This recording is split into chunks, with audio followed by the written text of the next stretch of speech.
Good morning. My name is Giovanni Morgan Villalobos, and we want to give you a warm welcome to the meeting ANUIES-TIC 2021.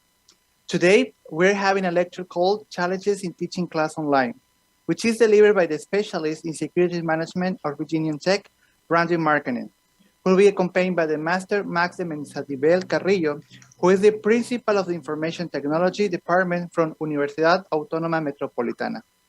Please go ahead with your lecture. Thank you.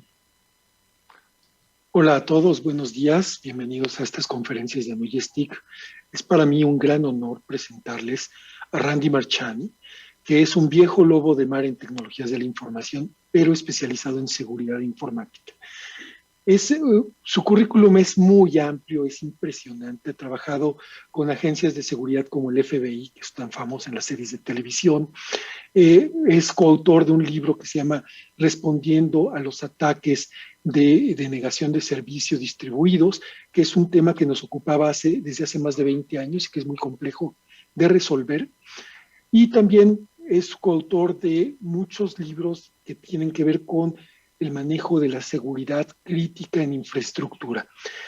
Y una persona como él, pues no podría ser mejor para hablar del tema que nos ocupa en este momento, que es la educación durante la pandemia. So, welcome Randy, thank you for being here, and please begin with your presentation. Thank you. Thank you very much, thank you. It is always good to come back and see my compatriots here again, and I do appreciate being back here.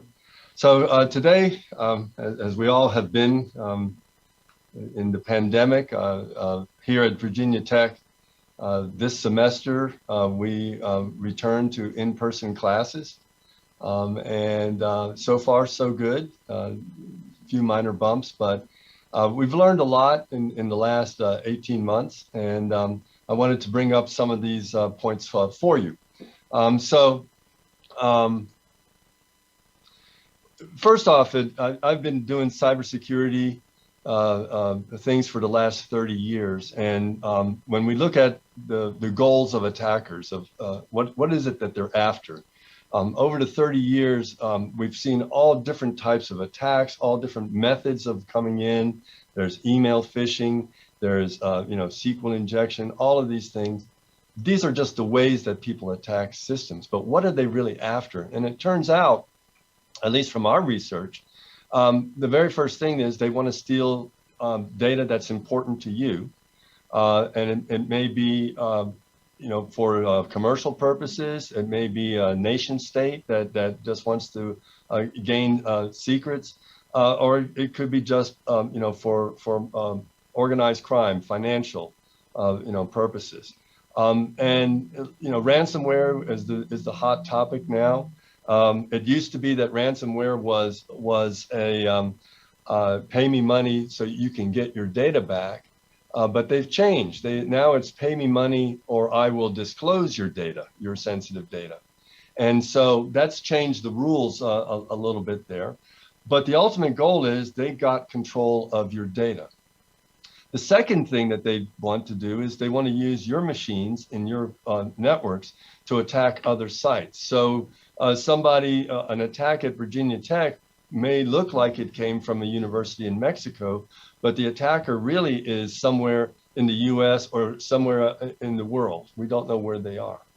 And so the best example I can think of is if I steal your car and I rob a bank, the clerks will write down a description of your car and your license plate, not of mine. And that's what happens here. This is what we call the attribution problem. Is we see where the attack's coming from, but we don't know if that's where the attacker actually is. And then the third goal of attackers is that they just simply want to destroy your data and cripple your business operations. Perhaps it's a competitor and they're first to market, that type of stuff. Or again, nation state. It could be a prelude for an attack if we're talking in military terms. So from a security standpoint, we need to make sure that our security architectures are really geared to protect the data, the important data to our organization. institutions, student data, grades, transcripts. That type of data is this type of class of data that we need to protect. So these are over the 30 years that I've seen, you know, in the cybersecurity world, these are the three attacker goals that hackers have. Student attack goals is they just want to pass the class. They want to take the class, they want to pass, you know, hopefully learn some stuff, but that's all they want to do. And when we had to move to the outside world, and you know, back to online mode, it was a little bit of a challenge, both for the faculty teaching the class and for the students taking the class. I'm not going to spend a lot of time here. This is a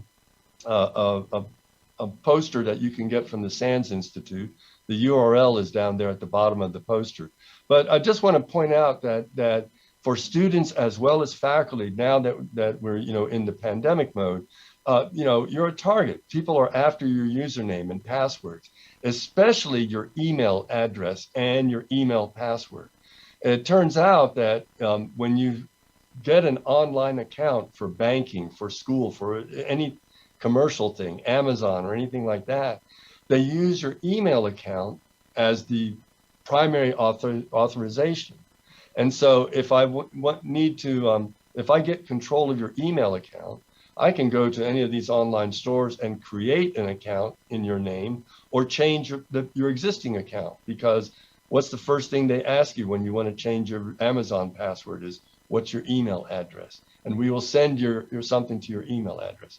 So usernames and passwords are very, very important.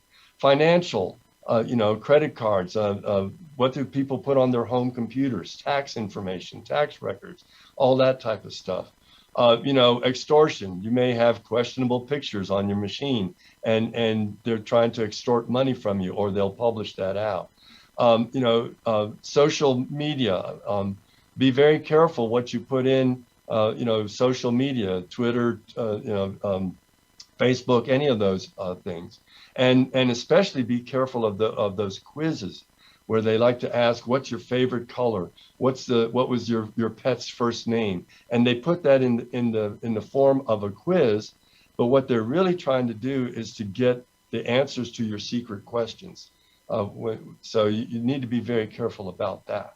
So these are just some of the areas that students and faculty have to be careful of when they're online. So WFH is work from home.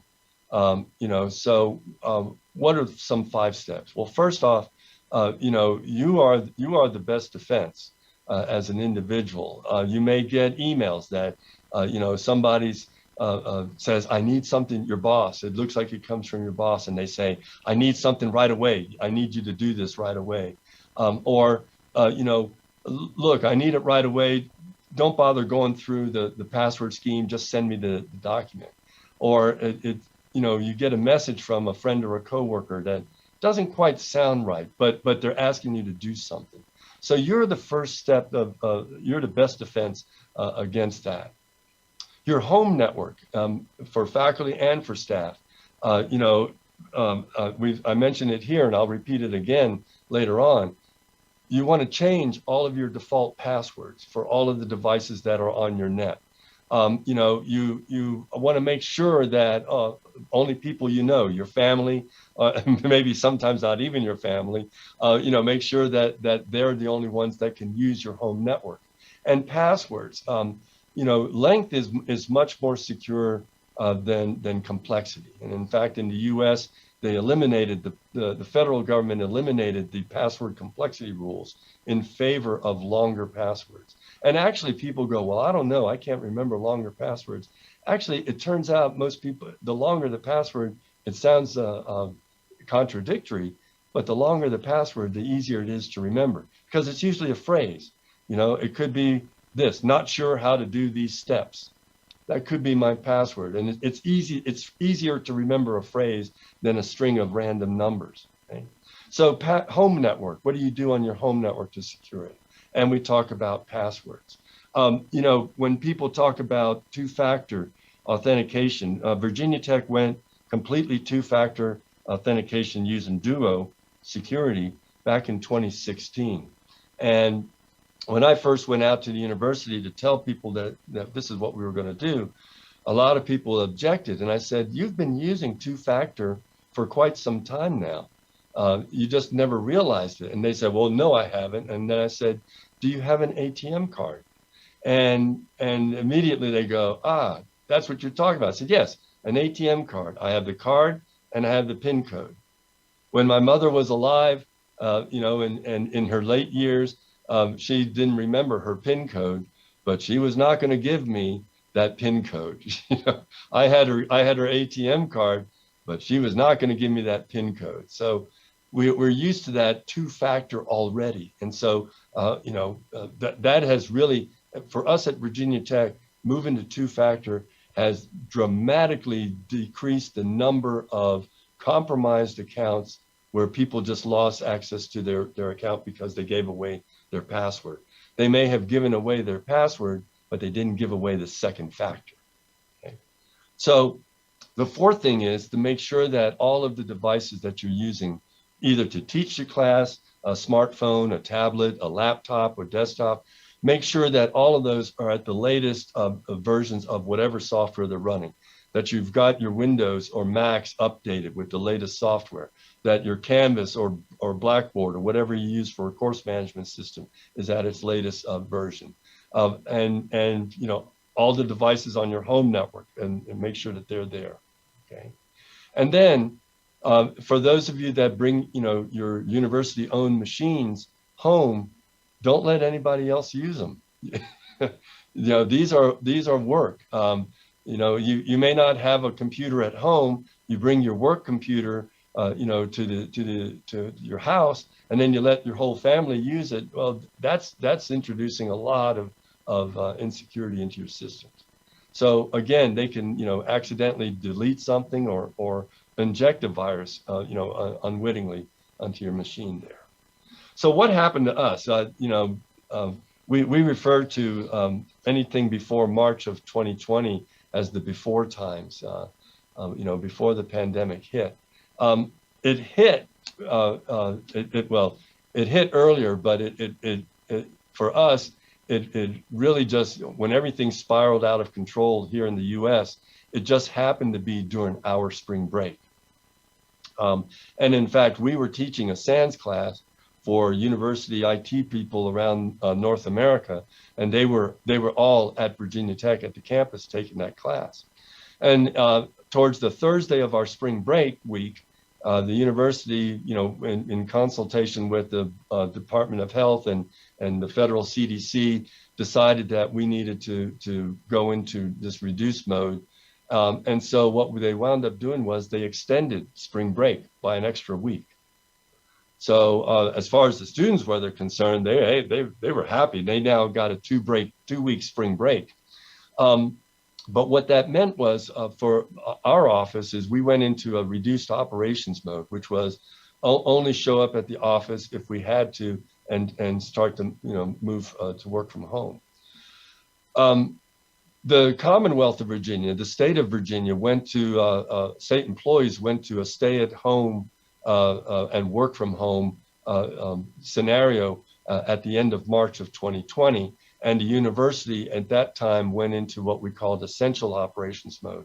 That is to say, only people like campus police and facilities people were allowed to work from their office on campus. All the rest of the faculty and staff and students were told to stay at home and work from home. But in that extra week that we had, you know, for our spring break, we have a group here, and I'll be showing you some of their web pages shortly. But we had a group here that helped convert over 4,500 classes to a 100% online format. And we have, at that time, we had 33,000 students that were taking classes. 8,000, about 9,000 faculty and staff were working from home, and literally 4,500 classes for spring semester had to be converted into this 100% online format. Some people, I was teaching a class that spring, but most of my class was almost set up to work without a lot of transition problems, you know, in a remote mode. I had to add the video component to it. But it was a very busy 10 days for everybody as they were trying to get the classes scheduled. And, you know, older faculty who only used listserv to communicate to their students, they still had, you know, paper exams, paper syllabus, you know, paper slides.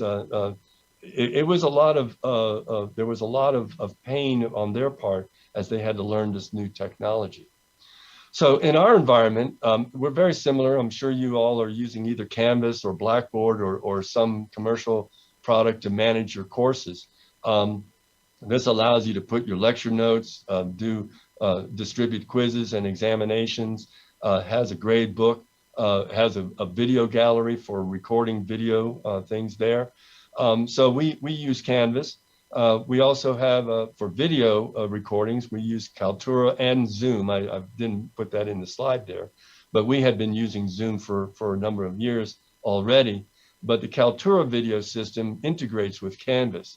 And so we could record our classes, and then those videos would be automatically available on the Canvas page. And I'll show you an example of that in a minute.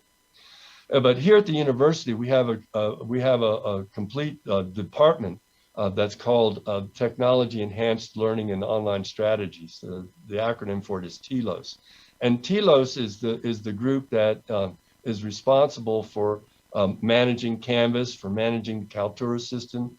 And they also hold lots of educational training programs for faculty and staff to teach them how to teach in an online format, how to organize your content. The link for their website is shown here on this slide. Okay? For my particular environment, my real title is I'm the University IT Security Officer for Virginia Tech, otherwise known as the Chief Information Security Officer. My office is responsible for running all the cyber defense for Virginia Tech at the main campus in Blacksburg, Virginia. When we have 3 campuses in the Washington, D.C. area in Northern Virginia, and we run all of the cyber defense for those campuses. That's my primary role. My office has the IT security office. My office has a lab associated with it. And so I'm the director of that lab. We support a number of graduate and undergraduate students to do research and to work with the analysts in my office and gain some hands-on experience that way. But I'm also, through the electrical and computer engineering department, I'm also a professor of practice. I'm not a tenure track professor or collegiate track. I'm more along the adjunct lines because I'm on the administrative side of the university. But I'm a professor of practice in cybersecurity, and I teach 2 classes. I teach a senior level class on computer and network security fundamentals. And traditionally, that was an in-person class and averaged about 100 students. And in the fall, I teach a graduate class for a Master's of Information Technology program. That class was already 100% online and asynchronous. So I was lucky in that sense that this conversion to online format really didn't affect me that much because I have already had some experience with the graduate class and teaching it that way. And that class, I had students all over the world.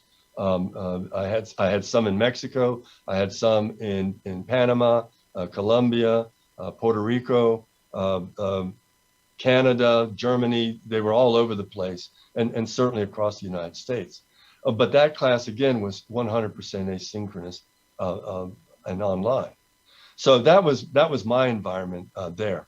And usually for the online class, the graduate class, I had a session once a week for about an hour and a half, where we kind of went over some lab exercises and hands-on exercises for the students. It was a Zoom session, so recorded it using Zoom. And Zoom, our integration with Zoom goes into Kaltura. Kaltura allows me to edit the videos, to edit stuff in and out. There's lots of empty space. I can edit that out. I can add captioning or whatever I need to there. And then it automatically integrates it with the Canvas module. So all I have to do is publish the Kaltura video, and now that video of the in-class session is available through Canvas. And I'll show you examples of that in a minute. And again, all of the classes, all of the assignments and tests were already being administered via Canvas.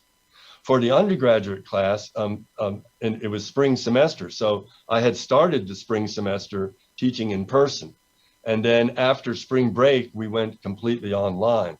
And so in that sense, all I had to do was add the video recording component to my class, because I was already using the templates for my graduate class to distribute the class materials for Canvas. So in a sense, I was very lucky that it didn't affect me that way. However, some of my peers in the department who were teaching in class were not using a lot of these features, and they had to learn how to use those features in less than a week to get things up and running. So what are some of the online teaching resources?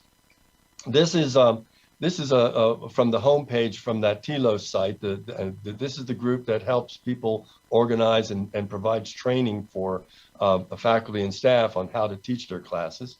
This is one of the pages here, but we have two university policies that govern distance learning and online learning. And I'll show you some examples of those here. You can see some of the questions or areas of concern, best practices for Zoom meetings. What about requiring my students to turn on their webcams? Content development, how do I do continuity of instruction? We have a lot of these things, and proctoring exams is one thing that's a big concern for staff and for faculty. So this is one page here. So what we have, these are links, and again, these are the two university policies and one standard there. We have a university policy on distance learning, and here's the link for it. And we have one for accessibility, because as students with special needs need to be able to look at the course material. If you're visually impaired or hearing impaired, being able to caption video sessions and things like that. And so we have a standard that gives us some guidelines on that.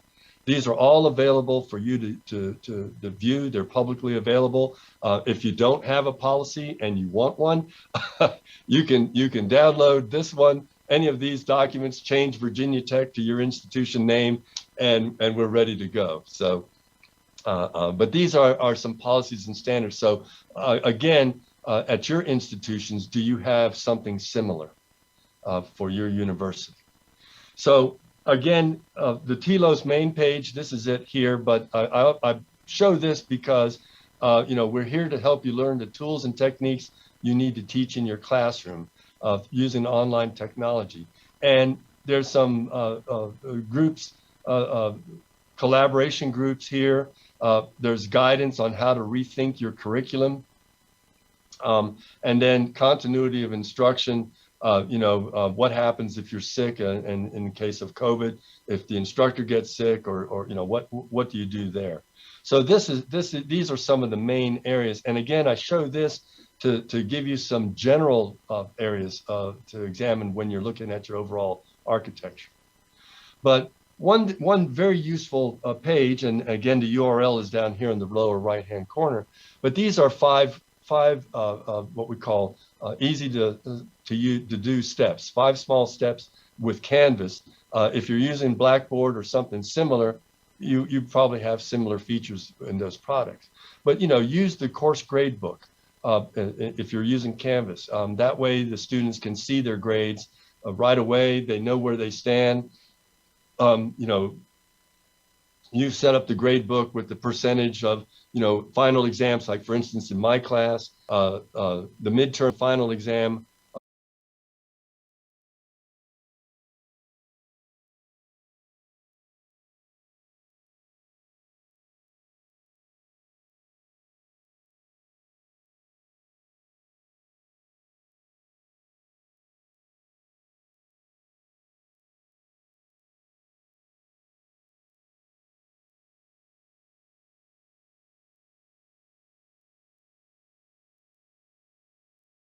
Here in town. And so we had no real physical contact with any of them unless we happened to see them, walking around town or something like that. And that to me was the more damaging thing, was losing that professor, can I talk to you? Oh, sure. Let's set up a Zoom time when we can discuss something.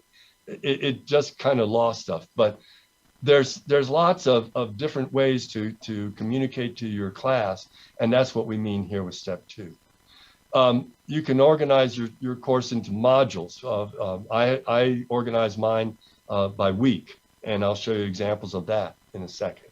The course calendar, just like we live now by Outlook calendar or Google calendars, you set up a course calendar so that the students know when things are due then.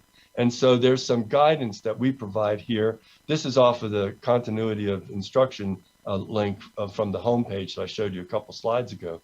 But we have a number of things here that you can click on and try to see what happens if somebody does get sick.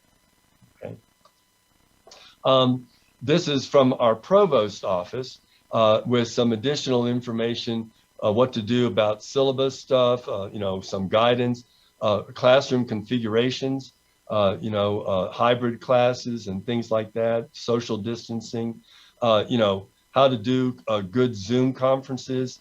And remember that a lot of times your students may be doing Zoom on a smartphone, maybe watching your class on a smartphone or a tablet, and so you have a number of these links here that you can get some more information.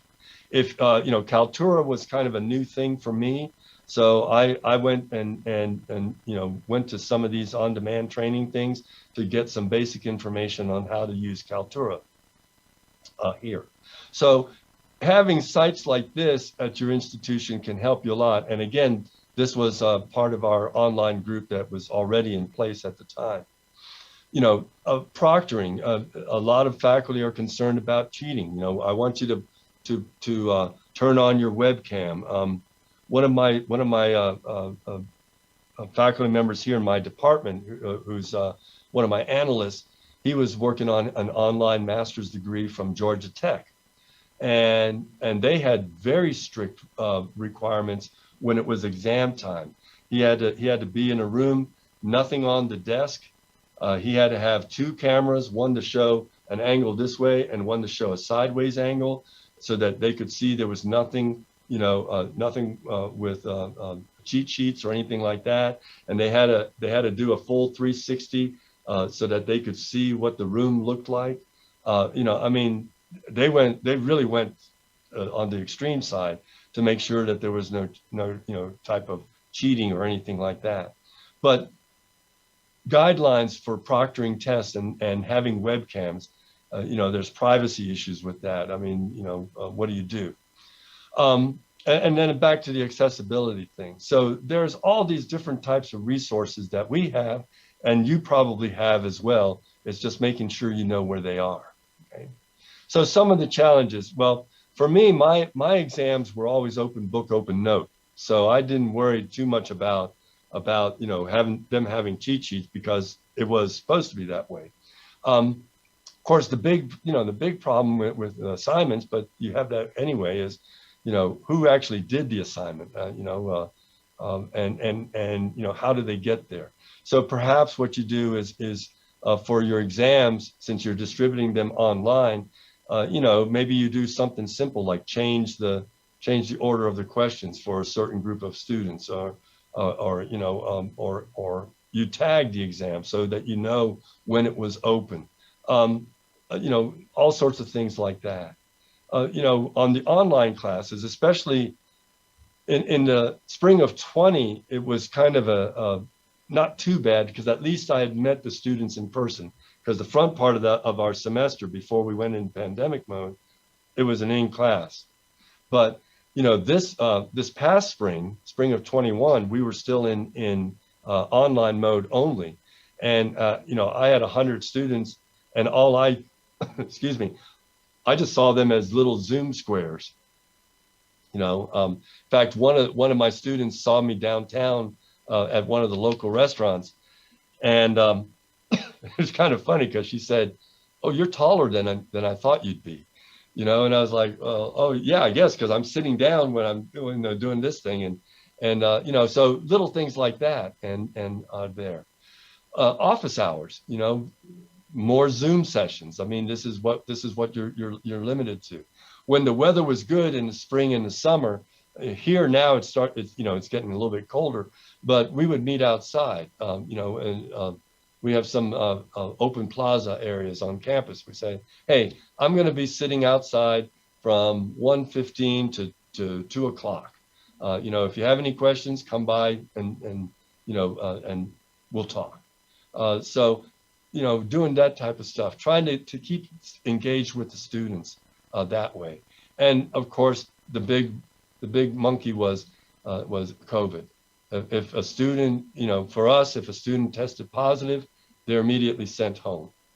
You know, it's like you have to go home, and you know, unless it was an international student that had troubles. But I should mention too that when we went into pandemic mode and during our spring break, we had a number of international students who were stranded. They went home for spring break and they couldn't come back into the US because of the COVID restrictions.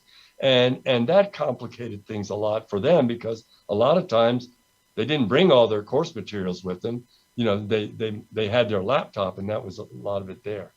But, you know, COVID is of course the big thing there. Some guidelines on communicating with your students. This is from again, from the TLOS thing, but, you know, Canvas announcements, some stuff with Canvas videos, Canvas chat room. But here's I think is the useful part of the page, is this best practices section. You know, have a strategy before you start and keep it consistent.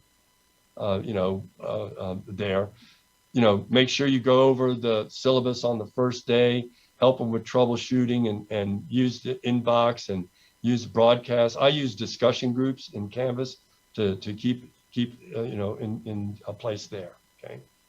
And this is all well and good, but if I don't know how to do this as a faculty member, where do I go? Well, in our case, our TLOS group provides a lot of tutorials, online courses you can enroll. You get 4 CPE credits, and you know, the mini workshops. They're not very long. They're mini workshops, you know, maybe an hour, and these are you know, the units. Creating a syllabus online. What are your course goals? You know, design for learning, feedback, reflective practice, all these things. You know, how to build your course in that way. So you have these teaching opportunities. Some of the things that we talk about here in those courses, you know, effective course design.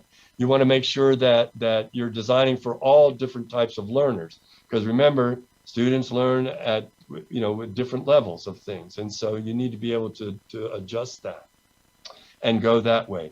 And do you need some help? Have somebody you know, review what you've set up. The TLOS group here would do that. And again, here's where you can get some more information at that URL. You know, Zoom. When, you know, if you all remember in the spring of 2020, Zoom bombs, right? People would automatically come in and all these obscenities and stuff like that. And so, you know, that was one of the very first things we had to do. And so, you know, in some cases, you know, require everybody to sign into Zoom. In our case, we require them for our classes, we require them to sign into the Virginia Tech Zoom instance. You know, and only authenticated members can enter. Put them in a waiting room so that you can vet them. You know, maybe you know, you require the participants to register in advance. You know, again, if the meeting ID gets disrupted, shut it down immediately. Okay, so these are some best practices here. And in our help desk, we have some knowledge base articles that will walk you through how to securely set up your Zoom sessions. And so, you know, here in the Zoom screens, you set up your time, you require registration, you generate a meeting ID automatically, you have a passcode, you set up the waiting room, they need to be authenticated to join. And here you have options, you know, Virginia Tech or Zoom US or any Zoom, you know, What do you allow the host to do by default? Can they turn on their video or audio? And then, mute them upon entry, automatically record everything. And you can block by certain country groups, okay, if you have to. So the same thing for Kaltura. These are some of the help desk knowledge base articles on how to use it. And you probably have something very similar at your institution, and knowing where these are. Building modules, how to build modules in Canvas. Again, short little series of articles on this. So as an example, this is what I did for one of my classes, actually the one I'm teaching this semester, where you have all the, your menu down here on the left-hand side, but I set up course modules by week. And in each of these course modules, I have my slide decks, reading materials, any videos that I want them to watch, any in-class exercises there, those are in each of those modules. So for the students, they come in, they know what week we're in, and they get basically the full week's stuff there. So you can do that. And again, this helps helps the students organize. They know when they need to do things, and they know what they need to do. And this is all through Canvas. And then on the videos, like I said, for the in-person class, when when I recorded stuff, the video showed up down here in the media gallery, down here in the lower left-hand side. And so when you clicked on that, you got the videos sessions. So a student can go back and see, how to start homework 2, or see what I did, what I recorded back in September. So this is how we link, Kaltura videos, Zoom videos. These are all Zoom videos that were recorded, and Kaltura processes them and then has an integration into Canvas. And so what happens usually is the videos are processed, the Zoom videos are processed usually within an hour after class. I'll get an email notification that says it's ready. I go into Kaltura and I add like these little, what the date was and the course number. I'll add that in there, and then I publish it. Then I come over to Canvas. I click on the media gallery and I add the media. I add the video link, and it's there. So, I didn't know how to do this at the beginning, but the TLOS videos and the TLOS workshops helped, me tremendously to set this up. Okay. So this is now, but you have faculty members who've been teaching for 30, 40 years. They're not used to this, and this is the big thing there. From my standpoint, from a security standpoint, what the university, I already had 2 people teleworking, but the big thing the university had to do is we had a VPN to the university, but at the time it was restricted just to faculty and staff. And we had to dramatically increase the number of licenses so that we could accommodate students as well. And that was it was a substantial amount of money. The money was made available to us by grants and the federal government. And so that's the number one thing that you would probably have to do is expand your VPN capability. We use Pulse Secure as our VPN solution there. So that was one of the big considerations there. The other thing is, and as you well know, not everybody has equal internet access. Some people have poor internet access. And in the spring semester and summer and fall of 20, our networking group actually set up outdoor access points in our campus parking lots, in the student parking lot, so that a student could at least drive up. If they couldn't go anywhere else, they could at least drive into the parking lot, leave their engine running if it was cold weather, but they could at least connect to the university network through the access points that we set up outdoors for them. So, the other big factor is your ISP plans may be geared to a certain amount of data. you pay, 20 bucks a month for 10 gig of data rates, and then, you have higher charges. Well, your charge structures are going to go really up because your internet usage is going to go up, especially if you're taking a class at home and you have kids who are taking their classes at home, and you're working from home and your spouse is working from home, and you have all these people using the internet. Your data rates go up, and consequently your bill's going to go up. So there's all these weird things that we didn't think about at first. The internet access one, from my standpoint, I only live 1 mile outside the town limits. So I don't live in a remote area, but my neighborhood did not get internet access until about 2.5 years ago, because it was cost prohibitive to run a cable around this man's property, this man's farm, to get to our neighborhood. So this net access thing. So when you build your courses, and like even with the videos that I recorded for my class, those could take a long time on a poor internet connection for a student to download. So you need to be aware of that. Maybe break up the videos into smaller chunks so that they can get it that way. So one way that we address that problem is we have in Virginia, we have the Virginia Cyber Range, and in the US, we have the US Cyber Range. They literally are twins of each other. But this provided a way for classes that required you to go out and practice on the network.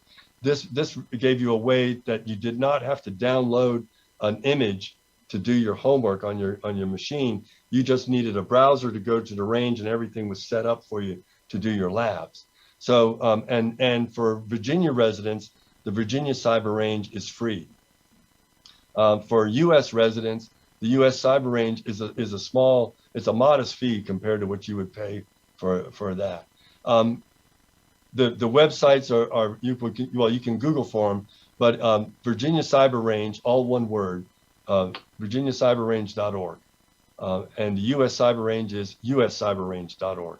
So if you want to see some of that, and there's lots of course material that's there for that. But the big problem is, when you're at home, the university can't see what's on that home network. And so maybe you need to tag your data files, your assignments, to make sure that they don't get distributed without your knowledge. But there's a lot of work that needs to be done on how to track that data there. Some technical issues. Some software that you may be using at the university may be tied to your institution's IP address ranges. And remember, you're at home now, so you're not in the university network anymore. You're in your ISP network. And you need to check the licenses to make sure that you're not in violation of a license requirement that way. I mentioned that we have to expand the VPN. Vulnerability scanning. If people may scan you may have been scanned by your security office, but your ISP is going to interpret that as an attack against its customer and may block it. And then there's regulatory requirements, GDPR, FERPA in the US for student information, PCI, that now you have to take into account that these machines are not inside your institutional network, but they're at home on a separate machine there. So from this slide, what I really recommend is if you're working from home, you create a separate user ID if you're using your own computer. Create a separate user ID and use that for your class stuff, use that for your work stuff. When you're teaching a class, you log into that user ID on your laptop. And that way you keep your browser history, you keep any logs separate from your personal use that way there, okay? Because at home, you got all sorts of devices that are in your network, and each one of these devices can be a vector into your computer, because these things don't have a lot of security in them, there. So you need to be very careful about that. I've mentioned passwords. If you go out to Google and just type in default passwords, you'll find sites like this one. This has literally thousands, you can see the categories, but has literally thousands of manufacturers, models, revisions, the default username, and the default password. and you need to change those, or else, if I have a 3Com Cellplex 7000 and I open my browser and I log in as tech and I use the password of tech, I'm in. So this is why you need to change default passwords on all of the devices that connect in your home. Printers, easy way, take your browser, point it at your printer. You'll get a control screen like this, and it allows you to change stuff, and by default, your administrative password is not set. So I can go in and I can change all sorts of stuff there. I can, do all sorts of damage to your printer if I wanted to do that.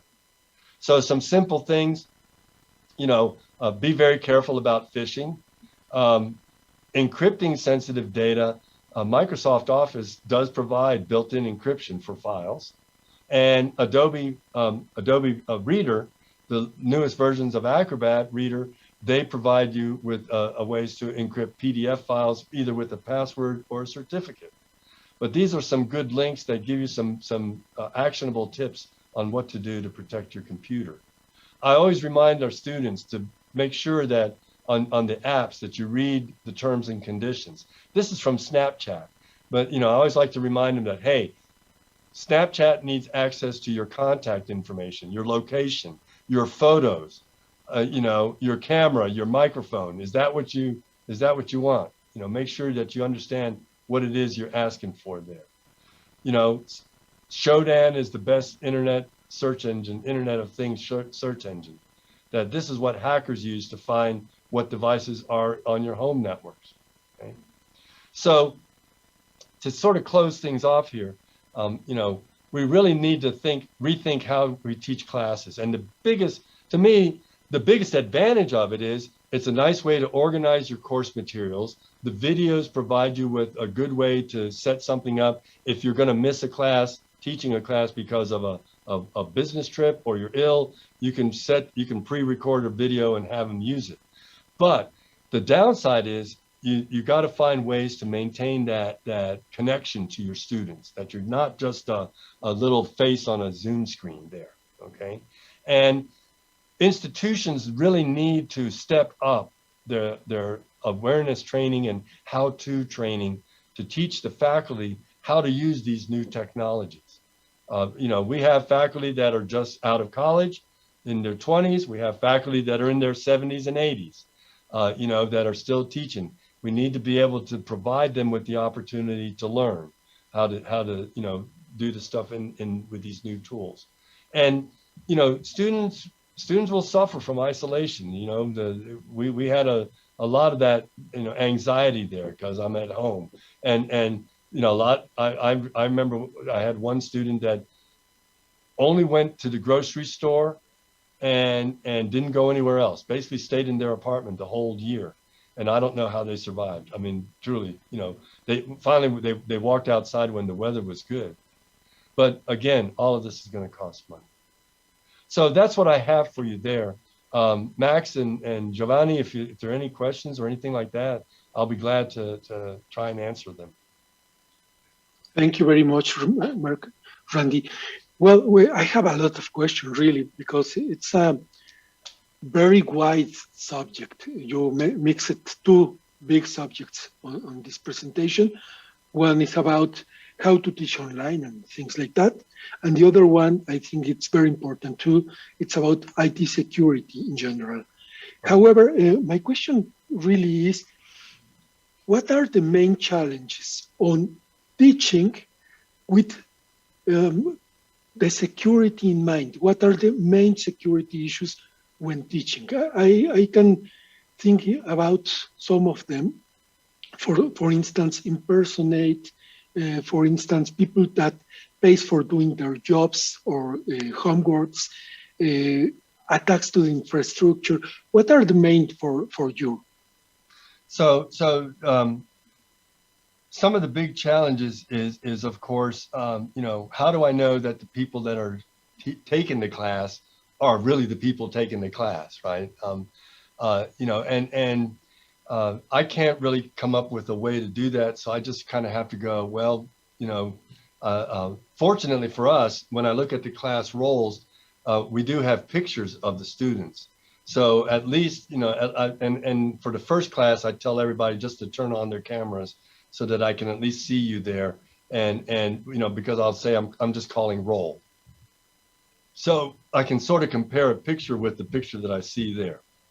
But, you know, the biggest challenge from a security standpoint, we had a situation in one of my classes where my TA said, it looks like two people that turned in exams, their answers are very similar.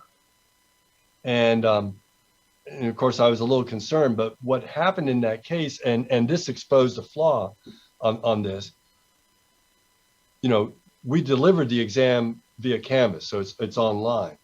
Well, it turned out, and we looked at the student names and their different names. So right away we think something's goofy.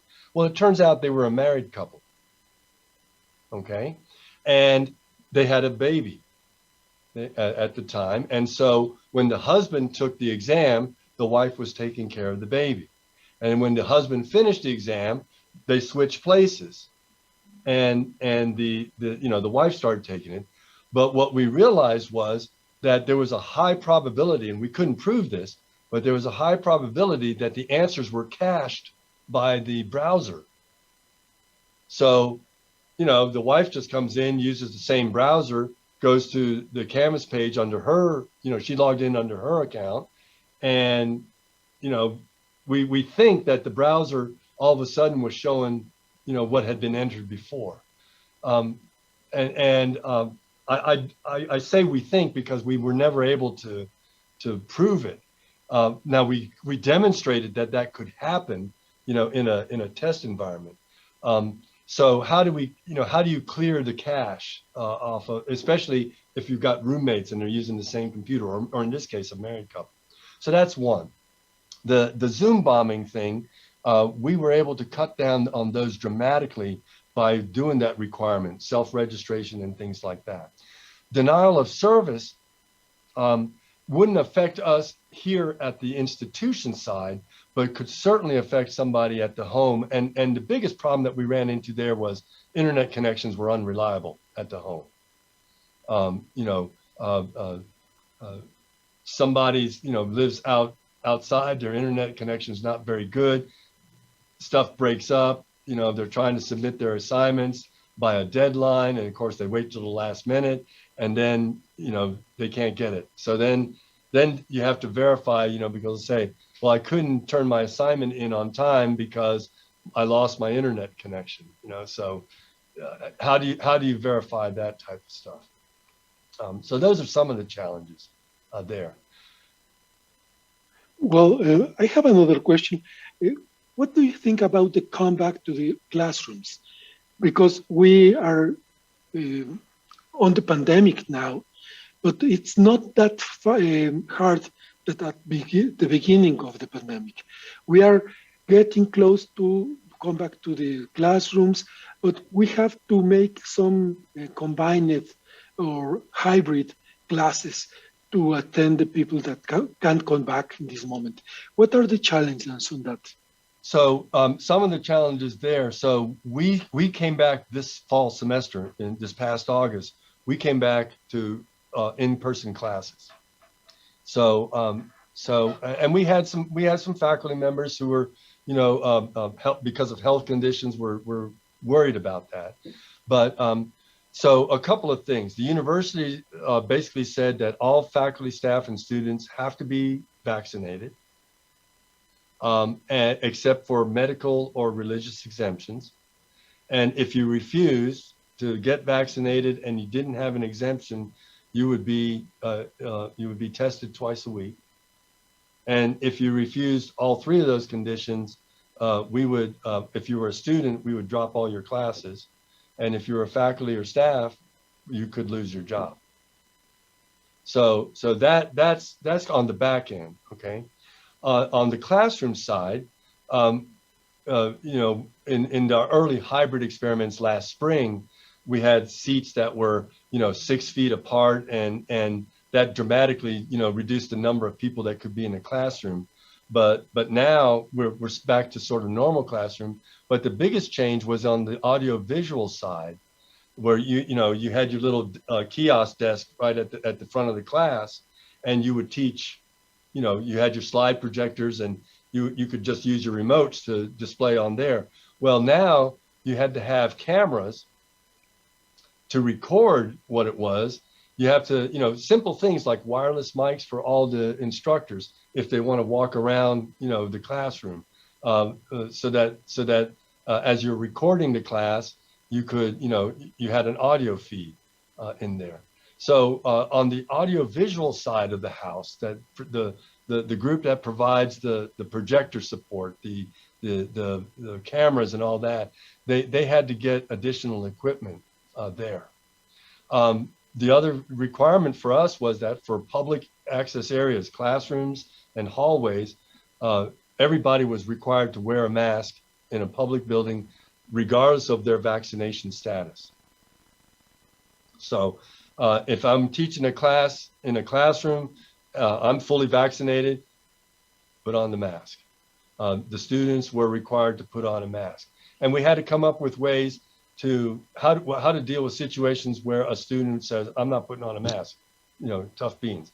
What are some of the options you have? Well, you could cancel class. You could, if the student gets violent, of course, you would call the campus police. But, if they're just stubborn and they refuse, what do you do? And so we had to come up with a set of guidelines, for that. So far, it's been relatively, uneventful as far as COVID outbreaks or anything like that. Delta certainly put everybody on edge again. But our student health center, we have testing sites around campus, the student center, student health center for the students that want to test. But it really, those were the big challenges, were structural challenges. But I would say the AV, the audiovisual thing was the big one in the classroom. Well, we don't have any questions from my side, but thank you very much, Randy, for this wonderful lecture on these subjects. At least I learned a lot of things. We made some decisions in that direction too in Mexico. Mexico, it's not a very well-connected country, as you may know, but thank you very much. I don't know if Giovanni has something more to say. And I left my contact information here on the slide, so if anybody needs to, they can feel free to contact me at any time. And thank you very much. Buen placer. Very good. Well, we want to thank you, Randy, marketing team, and Max for given this excellent lecture. And let me inform you that your statement of participation will be sent in a very short time. And finally, we also want to thank everyone who joined us in this lecture. Thank you. Good morning. Goodbye. Thank you very much. Bye-bye. Bye-bye.